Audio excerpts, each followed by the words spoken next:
Are you looking for the best electric scooter for beginners? In this video we will look at some of the best electric scooter for beginners on the market. Before we get started with our video, we have included links in the description. So make sure you check those out to see which one is in your budget range. Number 1. Gotrax G4. The Gotrax G4 is a tried and tested scooter that has been a popular model for a number of years now. It's available in several different power levels, but for the purpose of this review, we're focusing on the entry-level model, which is the 500W single motor version, which is available for around $569. Generally, commuting scooters tend to have around 250W 350W of power, so Gotrax's 500W motor is a step up, and is a good option for heavier riders, up to 264 pounds, and those who live in hillier areas.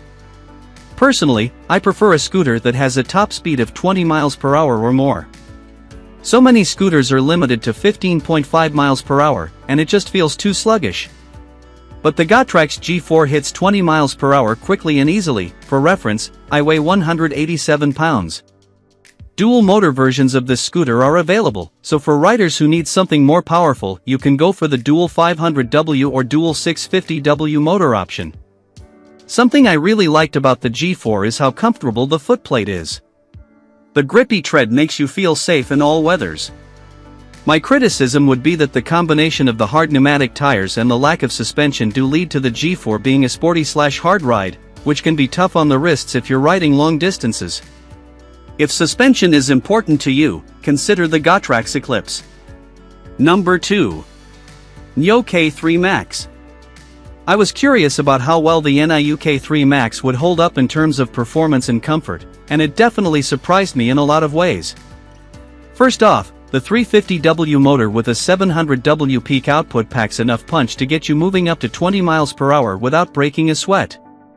I did a mix of flat and uphill terrain, and I was impressed by its ability to handle about 20% grade hills. It didn't struggle at all, which is a huge plus if you live in a city with some elevation. On a full charge, I managed to get close to the 31-mile range without worrying about the battery running out, which is perfect for a longer commute or weekend ride. It takes about 6 hours to fully charge, so not too bad if you leave it charging overnight. One feature that really stood out for me was the comfort. The deck is 13% wider than some other models, and that made a noticeable difference in terms of stability.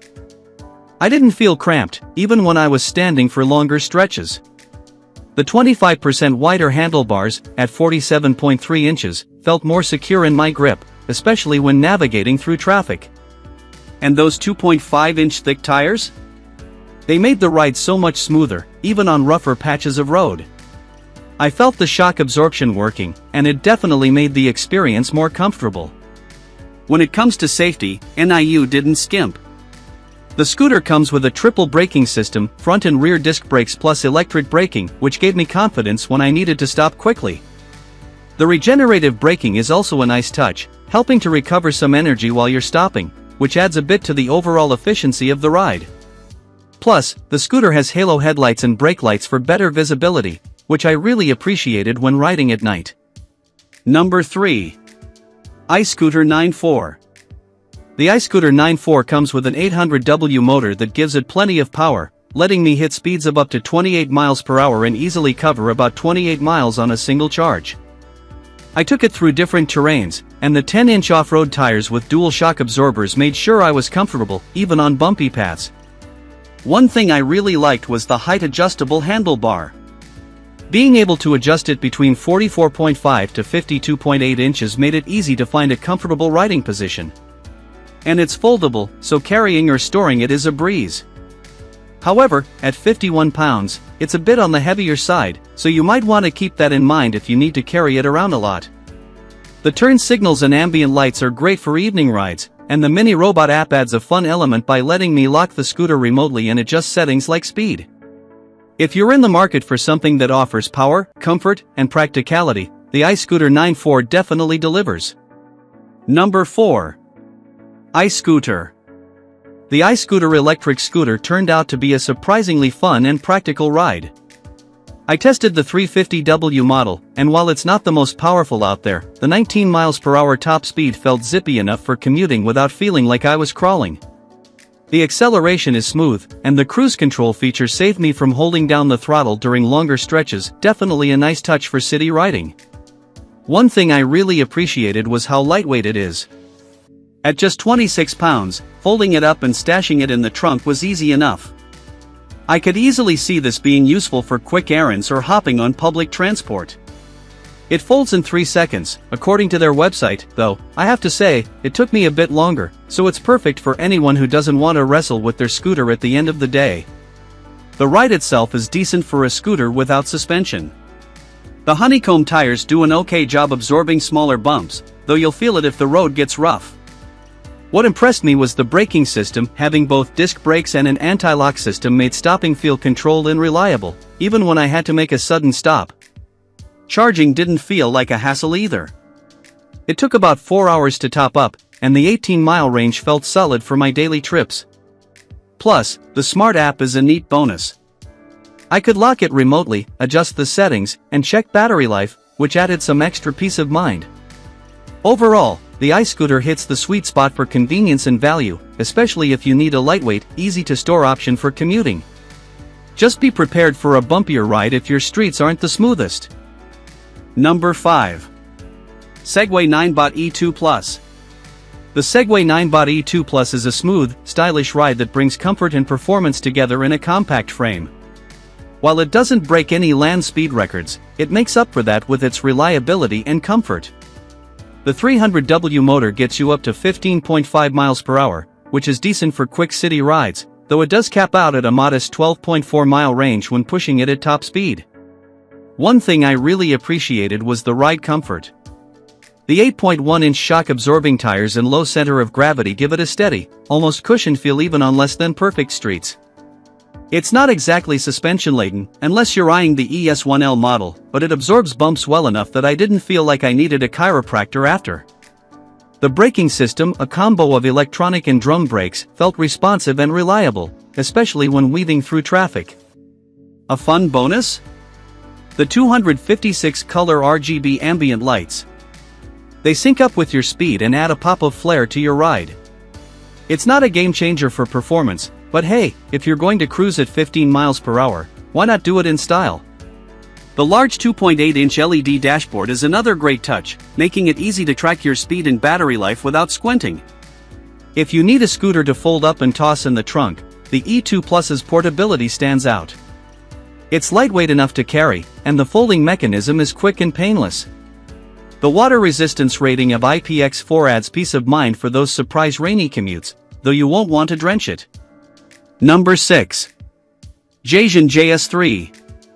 I recently had the chance to ride the Jasion JS3 electric scooter, with seat, and I have to say, it definitely made my daily commute easier. The 650W motor gives the scooter plenty of power.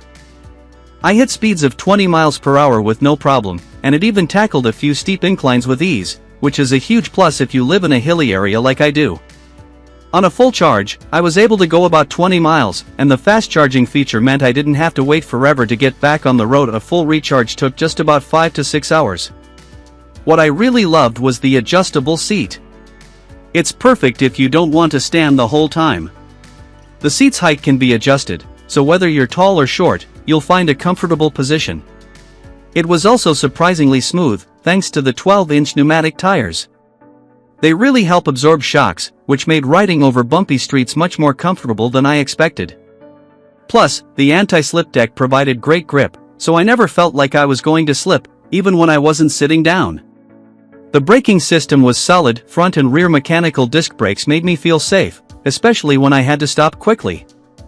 At night, the headlights and taillights made it easy to see and be seen, which is important when you're riding after dark. And the LCD display was a nice touch, giving me all the info I needed, like battery level and speed, at a quick glance. Number 7. Inmotion Climber. I took the Inmotion Climber electric scooter for a test ride, and it definitely impressed me. If you're someone who has to deal with hills on a regular basis, this scooter might be a game changer. With dual 750W motors, the Climber easily handles 36% inclines. I took it up a steep hill near my place, and honestly, it didn't even feel like a challenge. Whether you're commuting or just out for a weekend ride, this scooter has the power to tackle whatever terrain you throw at it. The top speed of 23.6 miles per hour is more than enough for me, and it's fast enough to get you around without feeling like you're creeping along. What really stood out was the range. I got about 35 miles on a full charge, which is pretty solid for a scooter this powerful. The waterproof design is also impressive, IP56 rating, and I didn't hesitate to ride it through a bit of light rain, feeling confident that the weather wouldn't stop me. Riding the Climber is a comfortable experience, especially with the 10-inch pneumatic tires that absorb a lot of the bumps and cracks in the road. The brake system is solid, with 3 different mechanisms to ensure smooth stops even when you're going at higher speeds,